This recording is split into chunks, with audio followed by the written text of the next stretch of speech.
नमस्कार प्यारे दोस्तों। गुनाहों का देवता का भाग 2 है आज, जो धर्मवीर भारती जी के द्वारा रचित उपन्यास है। और जैसा कि मैंने पहले आपको बताया था कि पूरा उपन्यास सुनाने में 10 से 15 वीडियोस बनाने पड़ेंगे, तो आज दूसरा वीडियो है। डेली आपको 5 पन्ना 10 पेज में पढ़कर सुनाऊंगा। तो आज शुरू करते हैं। जाने क्यों चंदर भी उससे नहीं बोलता था, लेकिन जब 2 साल तक उसके ये उपद्रव जारी रहे और अक्सर डॉक्टर साहब गुस्से के मारे उसे ना साथ खिलाते और ना उससे बोलते थे, तो वह रो रो कर और सिर पटक पटक कर अपनी जान आधी कर देती थी। तब अक्सर चंदर ने पिता और पुत्री का समझौता कराया और अक्सर सुधा को डांटा था, समझाया था। और सुधा घर भर से अल्हड़ पुरवाई और विद्रोही झोंकों की तरह तोड़ फोड़ मचाती रहने वाली सुधा चंदर की आंख के इशारे पर सुबह की नसीम की तरह शांत हो जाती थी। कब और क्यों उसने चंदर के इशारों का यह मौन अनुशासन स्वीकार कर लिया था, यह उसे खुद नहीं मालूम था।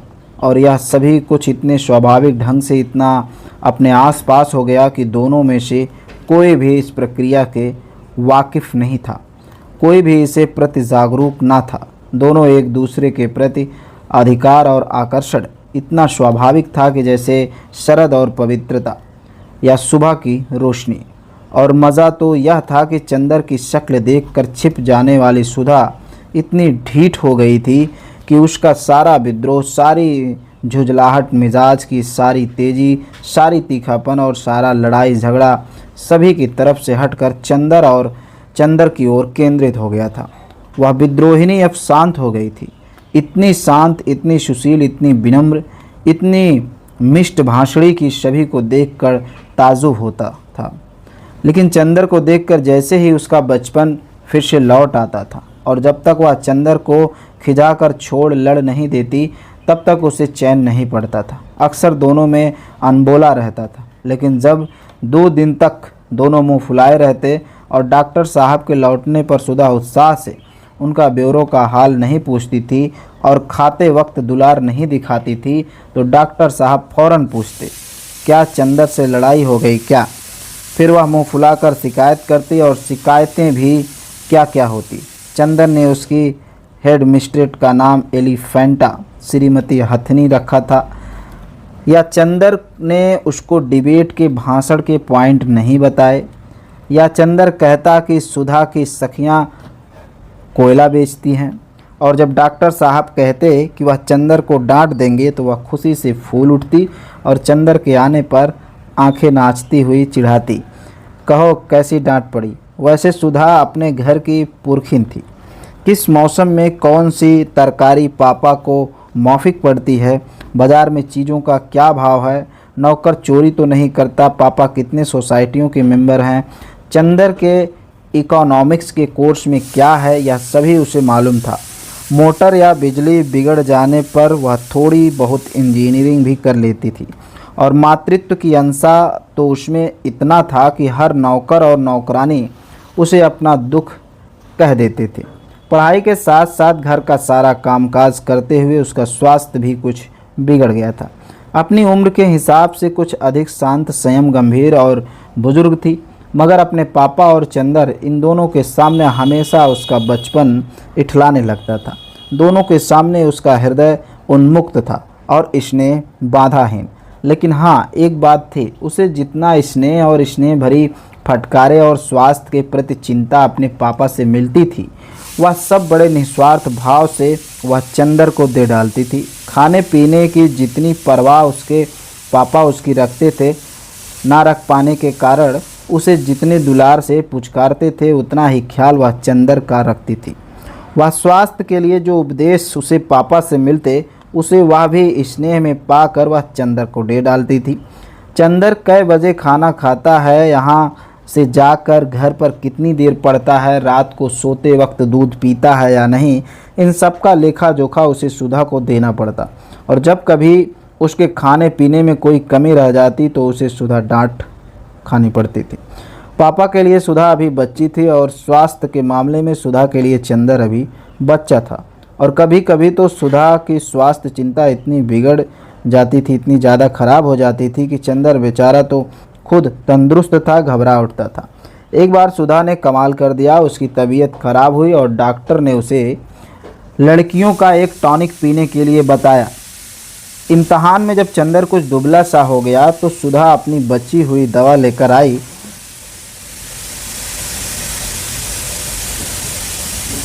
लेकर आई और चंदर से जिद करने लगी, पियो इसे। चंदर ने किसी अखबार में उसका विज्ञापन दिखाकर बताया कि लड़कियों के लिए है, तब कहीं जाकर उसकी जान बची। इसलिए जब आज सुधा ने चाय के लिए कहा तो उसकी रूह कांप गई, क्योंकि जब कभी सुधा चाय बनाती तो प्याले के मुंह तक दूध भरकर उसमें 2-3 चम्मच चाय का पानी डाल देती, और अगर उसने ज़्यादा स्ट्रांग चाय की मांग की तो उसे खालिस दूध पीना पड़ता, और चाय के साथ फल और मेवा और खुदा जाने क्या। और उसके बाद सुधा का इसरार ना खाने पर सुधा का गुस्सा और उसके बाद की लंबी चौड़ी मनोहर, इस सब से चंदर बहुत घबराता था। लेकिन जब सुधा उसे स्टडी रूम में बिठाकर जल्दी से चाय बना लाई तो उसे मजबूर होना पड़ा, और बैठे बैठे निहायत बेबसी से उसने देखा कि सुधा ने प्याले में दूध डाला और उसके बाद थोड़ी सी चाय डाल दी। उसके बाद अपने प्याले में चाय डालकर उसे 2 चम्मच दूध डालकर आप ठाठ से पीने लगे, और बेतकल्लुफ़ी से दूधिया चाय का प्याला चंदर के सामने खिसका कर बोली, पीजिए, नाश्ता आ रहा है। चंदर ने प्याले को अपने सामने रखा और उसे चारों तरफ घुमाकर देखता रहा कि किस तरह से उसे चाय का अंश मिल सकता है। जब सभी ओर से प्याले में क्षीर सागर नजर आया तो उसने हार कर प्याला रख दिया। क्यों पीते क्यों नहीं? सुधा ने अपने प्याला रख दिया। पिए क्या कहीं चाय भी हो? पिए क्या कहीं चाय भी हो? तो और क्या, खालिस चाय पी लीजिएगा। दिमागी काम करने वालों को ऐसी ही चाय पीनी चाहिए। तो अब मुझे सोचना पड़ेगा कि मैं चाय छोड़ूं या रिसर्च। ना ऐसी चाय मुझे पसंद, ना ऐसे ही दिमागी काम। लो, आपको विश्वास नहीं होता कि मेरी क्लास फेलो और गेसु काज़मी सबसे तेज़ लड़की है। उसकी अम्मी उसे दूध में चाय उबाल कर देती हैं। क्या नाम है तुम्हारी सखी का? गेसु। बड़ा अच्छा नाम है। और क्या, मेरी सबसे घनिष्ठ मित्र और उतनी ही अच्छी जितना अच्छा नाम। ज़रूर ज़रूर, मुंह पिचकाते हुए चंदर ने कहा, और उतनी ही काली होगी जितने काले गेसु। धातु शर्म नहीं आती? किसी लड़की के लिए ऐसा कहते हो और हमारे दोस्तों की बुराई करते हो। तब क्या, वो तो सब है बुरे। अच्छा तो नाश्ता पहले फल खाओ। और वह प्लेट में छील कर संतरा रखने लगी। इतने में ज्यों ही वह झुककर एक गिरे हुए संतरे के नीचे से उठाने लगी कि चंदर ने झट से उसका प्याला अपने सामने रख लिया और अपना प्याला उधर रख दिया और शांत चित्त से पीने लगा। संतरे की फीकी उतनी बढ़ाते हुए ज्यों ही उसने एक घूंट चाय ली, वह चख कर बोली, अरे यह क्या हुआ? कुछ नहीं, हमने उसमें दूध डाल दिया। तुम्हें दिमागी काम बहुत रहता है ना? चंदर ने ठाठ से चाय घूंटते हुए कहा। सुधा कुड़ गई, कुछ बोली नहीं। चाय खत्म करके चंदर ने घड़ी देखी। अच्छा लाओ, क्या टाइप कराना है? अब बहुत देर हो रही है। बस यहाँ तो 1 मिनट बैठना बुरा लगता है आपको? हम कहते हैं कि नाश्ता और खाने के वक्त आदमी को जल्दी नहीं करनी चाहिए। बैठिए ना। अरे तो तुम्हें कॉलेज की तैयारी नहीं करनी है? करनी है, क्यों नहीं। आज तो गेसु को मोटर पर लेते हुए तब जाना है। तुम्हारी गेसु और कभी मोटर पर चढ़ी है? जी, वह साबिर हुसैन काज़मी की लड़की है। उसके यहाँ 2 मोटरें हैं और रोज़ तो उसके यहाँ दावतें होती रहती है। अच्छा, हमारी तो दावत कभी नहीं है। आहा, गेसु के यहाँ दावत खाएंगे इसी मुँह से जनाब। उसकी शादी भी तय हो गई है। अगले जाड़ों तक शायद हो भी जाए। छी, बड़ी ख़राब लड़की है वो। कहाँ रहता है ध्यान तुम्हारा? सुधा ने मजाक में पराजित कर बहुत विजय भरी मुस्कान से उसकी ओर देखा। चंदर ने छेप कर निगाह नीची कर ली तो सुधा के पास आकर चंदर का कंधा पकड़ कर बोली, अरे उदास हो गए? नहीं भैया, तुम्हारी भी ब्याह तय कराएंगे, घबराते क्यों हो? और एक मोटी सी इकोनॉमिक्स की किताब उठाकर बोली, लो इस मुटकी से ब्याह करोगे? लो बातचीत कर लो, तब तक मैं निबंध ले आऊं टाइप कराने वाला। चंदर खिसिया कर बड़ी जोर से सुधा का हाथ दबा दिया। हाय रे! सुधा ने हाथ छुड़ाकर मुंह बनाते हुए कहा, लो बाबा हम जा रहे हैं, काहे बिगड़ रहे हो आप? और वह चली गई। डॉक्टर साहब का लिखा हुआ निबंध उठाकर लाई और बोली, लो यह निबंध की पांडुलिपि है। उसके बाद चंदर की ओर से बड़े दुलार से देखती हुई बोली, शाम को आओगे ना? अच्छा, हम परेशान नहीं करेंगे, तुम चुपचाप पढ़ना। जब रात को पापा आ जाएं तो उन्हें निबंध की प्रतिलिपि देकर चले जाना। नहीं, आज शाम को मेरी दावत है ठाकुर साहब के यहाँ, तो उसके बाद आ जाना। और देखो अब फरवरी आ गई है, मास्टर ढूंढ दो हमें। नहीं, ये सब झूठी बात है, हम कल सुबह आएंगे। अच्छा, तो सुबह जल्दी आना, और देखो मास्टर लाना मत भूलना। ड्राइवर तुम्हें मुखर्जी रोड पर पहुंचा देगा। वह कार में बैठ गया और कार स्टार्ट हो गई। फिर सुधा से पुकारा, वह फिर उतरा। सुधा बोली, लो यह लिफाफा तो भूल ही गए, पापा ने लिख दिया है, उसे दे देना। अच्छा कहकर फिर चंदर चला गया। फिर सुधा ने पुकारा, सुनो, एक बार में क्यों नहीं कह देते सब? चंदर ने झल्ला कर कहा, अरे बड़ी गंभीर बात है, देखो वहाँ कुछ ऐसी वैसी बात मत करना, वरना उसके यहाँ 2 बड़े बुलडॉग हैं। कहकर उसने गाल फुलाकर आंख फैलाकर ऐसी बुलडॉग की भंगिमा बनाई कि चंदर हंस पड़ा। सुधा भी हंस पड़ी। ऐसी थी सुधा और ऐसा था चंदर। सिविल लाइंस की एक उजाड़ हिस्से में एक पुराने बंगले के सामने आकर मोटर रुकी। बंगले का नाम था रोज लॉन, लेकिन सामने का जो कंपाउंड में जंगली घास उग रही थी और गुलाब के फूलों के बजाय अहाते में मुर्गी के पंख बिखरे पड़े। रास्ते पर घास उगाई और फाटक पर जिसके एक खंभे की कार्निश टूट चुकी थी, बजाय लोहे के दरवाजे के 2 आड़े बांस लगे हुए थे। फाटक के एक और एक छोटा सा लकड़ी का नाम पटल लगा था, जो कभी काला रहा होगा, लेकिन जिसे धूल, बरसात और हवा ने चितकाबरा बना दिया था। चंदर मोटर से उतरकर उस बोर्ड पर लिखे हुए अधमिटे सफ़ेद अक्षरों को पढ़ने की कोशिश करने लगा, और जाने किसका मुंह देखकर सुबह उठा था कि उसे सफलता मिल गई। उस पर लिखा था AF डेक्रूज। उसने जेब में लिफाफा निकाला और पता मिलाया। लिफाफे पर लिखा था मिस P डिक्रूज, यही बंगला। उसे संदेश हुआ, हार्न दो। उसने ड्राइवर से कहा कि ड्राइवर हार्न दिया, लेकिन किसी का बाहर आना तो दूर, एक मुर्गा जो अहाते में कुड़कुड़ा रहा था, उसने मुड़कर बड़े संदेह और त्रास से चंदर की ओर देखा। उसके बाद पंख फड़फड़ाते हुए, चीखते हुए जान छोड़कर भागा। बड़ा मनहूस बंगला है, यहाँ आदमी रहते हैं या प्रेत? कपूर ने ऊब कर कहा और ड्राइवर से बोला, जाओ तुम अंदर जाकर देखो। अच्छा हुजूर, सुधा बीबी से क्या कह देंगे? कह देना पहुंचा दिया। कार मुंडी की कपूर बांस फाद कर अंदर घुसा।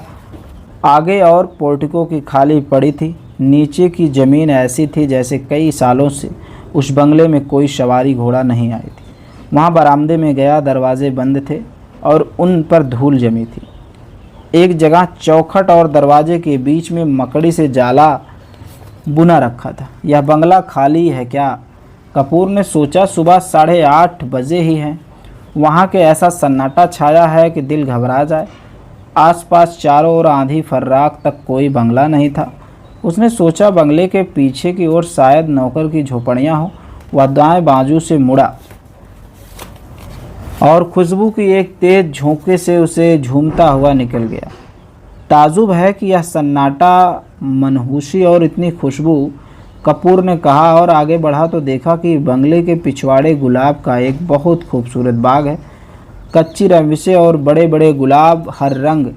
वह सचमुच रोजलान था। वह बाग में पहुंच गया। उधर से भी बंगले के दरवाजे बंद थे। उसने खटखटाया, लेकिन कोई जवाब नहीं मिला। वह बाग में घुसा कि शायद कोई माली काम कर रहा हो। बीच बीच में ऊंचे ऊंचे जंगली चमेली के झाड़ थे और कहीं कहीं लोहे की छड़ों से कटघरे बेगम बेलियाँ भी फूल रही थी, लेकिन चारों ओर एक अजब सा सन्नाटा था और हर फूल पर किसी खामोशी के फरिश्ते की छाह थी। फूलों के रंग में, हवा में ताजगी थी, पेड़ों में हरियाली थी, झोंकों में खुशबू थी, लेकिन फिर भी सारा बाग एक ऐसे सितारों के गुलदस्ता लग रहा था जिनकी चमक, जिनकी रोशनी और जिनकी ऊंचाई लूट चुकी हो। लगता था कि जैसे बाग का मालिक मौसमी रंगीनी भूल चुका हो, क्योंकि नेस्टर्सियम और स्वीपी टपी का फ्लास्क कोई मौसमी फूल ना था, सिर्फ गुलाब थे। जब जंगली चमेली थी और बेगम बेलिया थी जो सालों पहले बोए गए थे, उसके बाद उन्हीं की कांट छांट पर बाग चल रहा था। बागबानी में कोई नवीनतम और मौसम का उल्लास ना था। चंदर फूलों को बेहद शौकीन थे। सुबह घूमने के लिए उसने दरिया किनारे के बजाय अल्फ्रेड पार्क चुना था, क्योंकि पानी की लहरों के बजाय उसे फूलों के बाग के रंग और सौरभ की लहरों बेहद पसंद थी। उसे दूसरा शौक था कि फूलों के पौधों के पास से गुजरते हुए फूल को समझने की कोशिश करना। अपनी नाजुक टहनियाँ पर हंसते मुस्कुराते हुए ये फूल जैसे अपने रंग की बोली में आदमी से ज़िंदगी के जाने कौन सा राज कहना चाहते हैं, और ऐसा लगता है कि जैसे हर फूल के पास अपनी व्यक्तिगत संदेश है, जिसे वह अपने दिल की पंखुड़ियों पर आहिस्ते से सहेज कर रखे हुए हैं कि कोई सुनने वाला मिले और वह अपनी दास्तां कह जाए। पौधों की ऊपरी फुनगी पर मुस्कुराता हुआ आसमान की तरफ से मुँह किए हुए यह गुलाब, जो रात भर सितारों की मुस्कुराहट चुपचाप पीता रहा, यह अपने मोतियों पंखुड़ियों के होठों से जाने क्या खिलखिलाता ही जा रहा था। जाने इसे कौन सा रहस्य मिल गया हो, और वह एक नीचे वाली टहनी में आधा झुका हुआ गुलाब की झुकी हुई पलकों सी पंखुड़ियाँ और दोहरे मखमली तार सी उसकी डंडी, यह गुलाब जाने क्यों उदास है। और यह दुबली पतली लंबी सी नाजुक कली जो बहुत सावधानी से हरा आंचल लपेटे है और प्रथम ज्ञात यौवन की तरह लाज में सिमटी ही चली जा रही थी, लेकिन जिसके यौवन की गुलाबी लपटें 7 हरे पर्दों में से झलकी ही पड़ती रहती है और फारस के शहजादे जैसा शान से खिला होता है। तो आज की कहानी, आज का शीर्षक को मैं यहीं पर समाप्त करता हूँ। बाकी अगले वीडियो में मैं कंटिन्यू जारी रखूँगा।